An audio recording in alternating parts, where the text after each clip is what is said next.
you define a miracle, Marianne? Well, as a student of the Course in Miracles, what the Course says is that a miracle is a shift in perception. You Mm, described a miracle when you said you were about to go into the meeting and you had all these thoughts about it, and they were based in fear. mm, You took the time in meditation you have with the Course calls the Holy Instant, and you thought love instead. Love is to fear what light is to darkness. You turn on the light, the darkness can't be there. The darkness was just the absence of the light. You through that meditation, you just sent love to that person. Cause and effect is the basic building block of the universe. You change on the level of consciousness, the effects automatically change. And that's what a miracle is. A miracle is a shift in our own perception of a situation from fear to love. And all that the world experience is a projection back to us of the thoughts that we're thinking. yes. Well, that's the thing that I feel is hard for a lot of people at times to actually register that it is our thoughts are so unbelievably important. It's not uh, we are here on earth to learn, and you say it's not up to you what you learn, it's up to you to learn through joy or pain. Can you explain that? Yes, and that's not my line. That's a direct Yes. quote from the Course in Miracles, that it is not up to you what you learn, it's merely up to you whether you learn through joy or through pain. Now, this is a very important concept. It's basically the idea that the universe is intentional. The mind of God is intentional. So look at it this way. The acorn is already programmed to become an oak tree. The embryo is already programmed to become a baby. The bud is already programmed to become a blossom.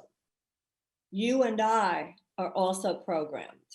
You are programmed to become the highest manifestation of creative, joyful possibility for you this lifetime, which, by the way, is infinite potential.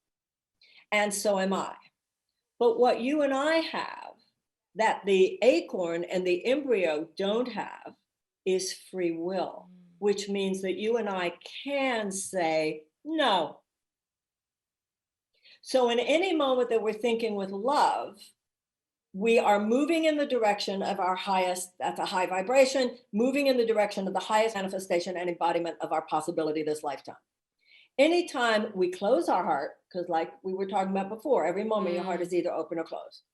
Anytime we close our heart, we're there for selfish reasons. We're there to get instead of give. We're judging people. We're blaming people. We're not forgiving people. We're being controlling. All that stuff. We know that stuff that we give into the attitudinal gravity, right? We all have that within us. We yes. all have that temptation any moment within us. When we do that, we call forth non loving behavior. But the universe, being intentional, says, Sarah or Marianne, you know, you didn't really play that very well. And because you didn't play it very well, you brought some pain upon yourself. Notice how those people rejected you. Notice how those people don't like you. Notice how those people don't want to work with you. Mm, Notice how you lost the sale. Look how your neediness repelled him. Look how your jealousy, look how you're being so controlling and negative made him not want to be with you. So you're still going to learn your lesson.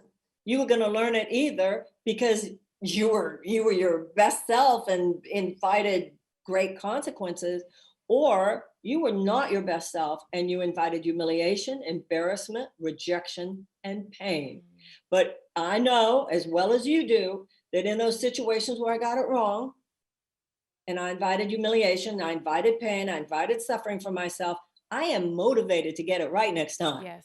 I got the lesson. I either got it because I got it right or I got the lesson because I got it wrong. Yes.